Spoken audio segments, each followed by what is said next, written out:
ईरानी सदर सां मुलाक़ात दौरान वापार ऐं सीड़पकारी समेत मुख़्तलिफ़ शोबन में बितरफ़ा लाॻापाई ताउन वधाइण ते इतफ़ाक़ थियो आहे। पाकिस्तान ऐं ईरान जा तारीख़ी, मज़हबी ऐं सक़ाफ़ती लाॻापा आहिनि। पाक भारत छिकताण शुरू थी त ईरानी सदर फ़ोन करे ॻणती जो इज़हार कयो।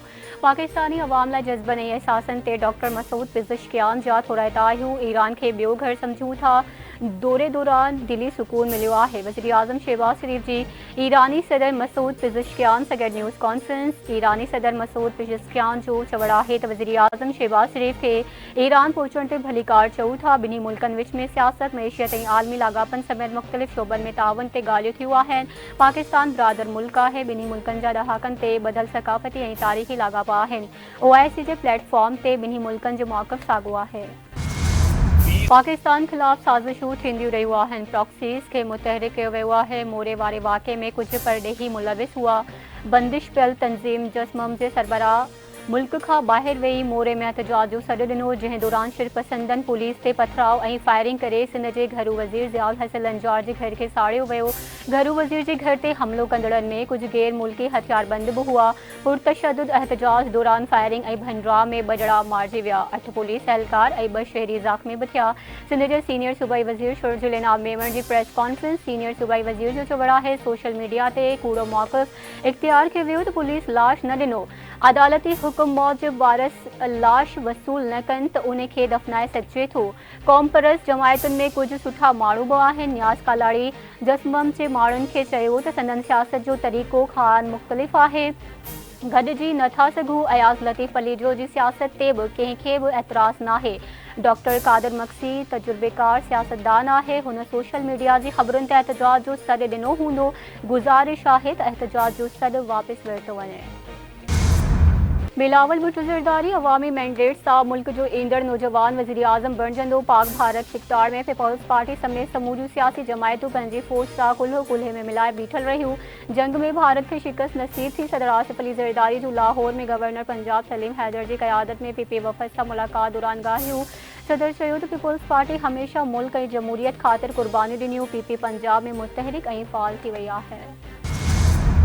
पाकिस्तान जी मुआशी बहितरी जी दुनिया वाखाण करे रही आहे ऐं मुआशी बहितरी जी रफ़्तार ते हैरान आहे। सिविल मिलिट्री पघारुनि ते अञा फ़ैसिलो नाहे थियो। पघारदार तबिके लाइ टैक्स घटाइण जी कोशिश करे रहिया आहियूं। पॉलिसी रेट में नुमाया घटिताई सां मुआशी तरक़ी में वाध थी रही आहे।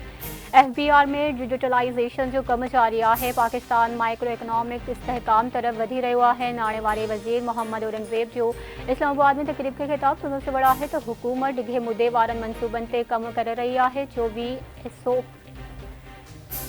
SOS निजकारी कमीशन हवाले कई वियूं आहिनि। मईशियत में टेक्नोलॉजी ट्रांसफॉर्मेशन ॾांहुं वधी रहिया आहियूं। वॉशिंगटन लंडन में सीड़पकारनि सां मुलाक़ात में मईशियत ते हाकारी रद्दअमल आयो।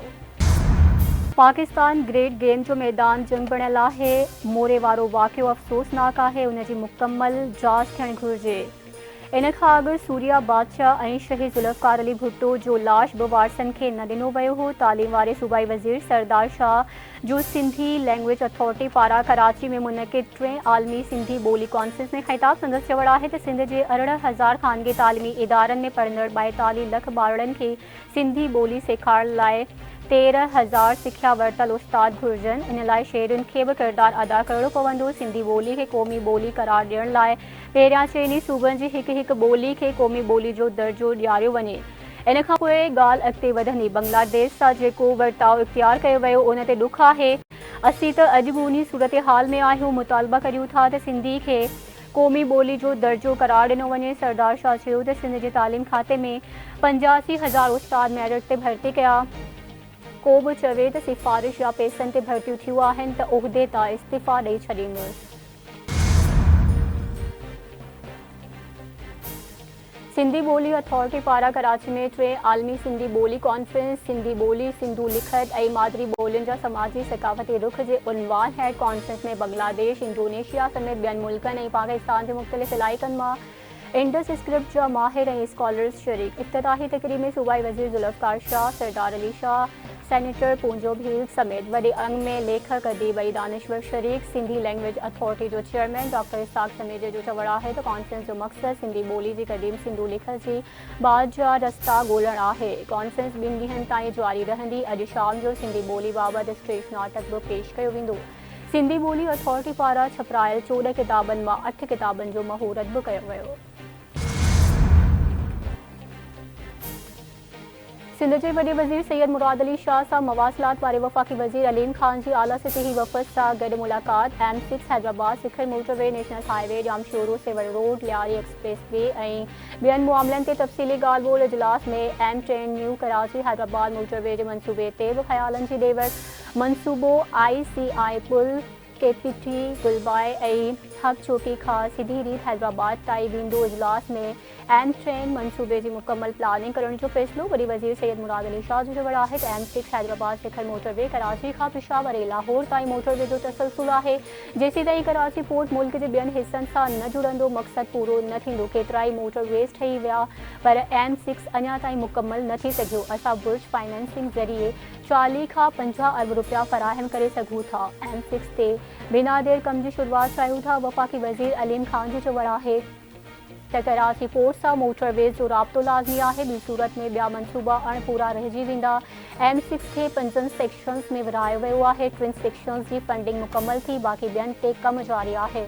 मंसूबे जी अदावत वफ़ाक़ी हुकूमत ऐं बैंकुनि जी फंडिंग सां कई पई वञे। पब्लिक प्राइवेट पार्टनरशिप तहत अमल दरामद में देर जो ख़दशो आहे। वॾे वज़ीर आगाही ॾिनी त जामशोरो से रोड जो 66 किलोमीटर मुकम्मल थी चुको आहे। कमु खाड़ोड मांझन रोड ते 24 किलोमीटर ते तेज़ी सां कमु जारी आहे। जामशोरो से रोड खे जल्द मुकम्मल कयो वञे। आसिफ अली ज़रदारी जी सदारती दौर बाबति फरहतुल्लाह बाबर जे लिखियल किताब the Zardari presidency now it must be told जी कराची प्रेस क्लब में महूरती तकरीब। मुख़्तलिफ़ शख़्सियतुनि जी शिरकत। तकरीब खे ख़िताब कंदे फरहतुल्लाह बाबर चयो त हीअ किताब रुॻो आसिफ अली ज़रदारी जी शख़्सियत न पर उन दौर जी सियासी हलचल बयानु करे थो। किताब ज़रदारी जी सियासी हिकमत अमलनि जो चिटो अक्स पेश करे थो। किताब में इदारनि सां टकराव, अरिड़हीं आइनी तरमीम समेत अहम सियासी फ़ैसिलनि बाबति अहम शयूं लिखियूं वयूं आहिनि। उनखां सवाइ मोहतरमा बेनज़ीर भुट्टो जी शहादत खां पोइ आसिफ अली ज़रदारी जी पार्टी संभालण खां वठी ओसामा बिन लादेन जी गिरफ़्तारी वारी ऑपरेशन समेत पाकिस्तानी सियासत में साज़िशुनि जूं कहाणियूं बि शामिल आहिनि। भारत आबी जारियत जारी रखंदे सिंधु दरिया जो पाणी रोकण लाइ तकरारी इलाइक़े लद्दाख में 3 नवनि मनसूबनि जो मास्टर प्लान शुरू करे छॾियो। अहिड़ो इंकशाफ़ आबी माहिर इंजीनियर इरशाद एच अब्बासी तरफ़ां गॾियल क़ौमुनि जे सेक्रेटरी जनरल एंटोनियो गुतरेस खे उमाणियल ख़त में कयो वियो। ख़त मुताबिक़ भारत तकरारी इलाइक़े लद्दाख में सांजी पारफीला बातालक ऐं खलस्ती जे 10 मेगा हाइड्रो पावर प्रोजेक्ट्स जे मास्टर प्लान ते कमु करे रहियो आहे। पाणी माहिर मूजिबि ईअं लॻी रहियो आहे हिननि मनसूबनि जो मक़सदु सियाहनि ग्लेशियर्स जे बर्फ़ानी इलाइक़नि में मुक़ररु फ़ौजुनि लाइ हरारती तवनाई जूं सहूलतूं फ़राहम करणु आहे। सॼी सिंध में अॼु खां पोलियो खां बचाव जा फुड़ा पियारण वारी मुहिम जी शुरूआत। एमरजेंसी ऑपरेशन सेंटर मूजिबि 7 ॾींहनि ताईं जारी रहंदड़ पोलियो मुहिम दौरान सॼे सूबे में 80,000 खां तरबियत याफ़्ता पोलियो वर्कर्स ॿारनि खे पोलियो खां बचाव जा फुड़ा पियारींदा। पोलियो टीम जी सिक्योरिटी लाइ 25,000 खां वधीक एहलकार मुक़ररु हूंदा। कराची में 19,000 खां वधीक पोलियो वर्कर्स मुहिम में हिसो वठी रहिया आहिनि। कराची में 20 लख खां वधीक ॿारनि खे पोलियो खां बचाव जा फुड़ा पियारण जो हदफ़ मुक़ररु कयो वियो।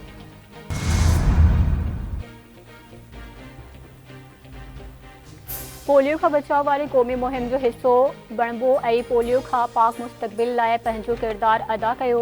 आसिफा भुट्टो ज़रदारी जी वालिदैन, उस्तादनि, आलिमनि, मौज़ज़नि ऐं मीडिया खे अपील। सोशल मीडिया ते पंहिंजे पैगाम में आसिफा भुट्टो ज़रदारी जो चवणु आहे त सॼे मुल्क में पोलियो खां बचाव वारी क़ौमी मुहिम अॼु खां 1 जून ताईं जारी रहंदी। मुहिम जो मक़सदु 4 करोड़ 54 लख ॿारनि खे मूज़ी मर्ज़ खां महफ़ूज़ बणाइणु आहे। 4 लखनि खां वधीक फ्रंट लाइन्स वर्कर्स घर घर वञी ॿारनि खे पोलियो खां बचाव जा फुड़ा पियारींदा। ईद उल अज़हा जे मुसाफ़िरनि खां वधीक भाड़ो वठंदड़नि ख़िलाफ़ सिंध जे सीनियर सूबाई वज़ीर शरजील इनाम मेमर जी हिदायतुनि ते मुहिम शुरू। IG Sindh police commissioners, DCs ऐं ट्रांसपोर्ट ऐं ट्रैफ़िक पुलिस जे आला ऑफिसरनि खे हिदायतूं जारी। सीनियर सूबाई वज़ीर जो चवणु आहे त कंहिंखे बि ईद जे मौक़े ते आवाम जे इस्तेहसाल जी इजाज़त नथी ॾेई सघिजे।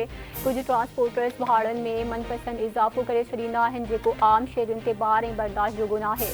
वाधू भाड़ो उगाड़ींदड़नि ख़िलाफ़ ॾंड, लाइसेंस मौतली ऐं रोड परमिट रद्द करण जहिड़ा क़दम खंया वेंदा।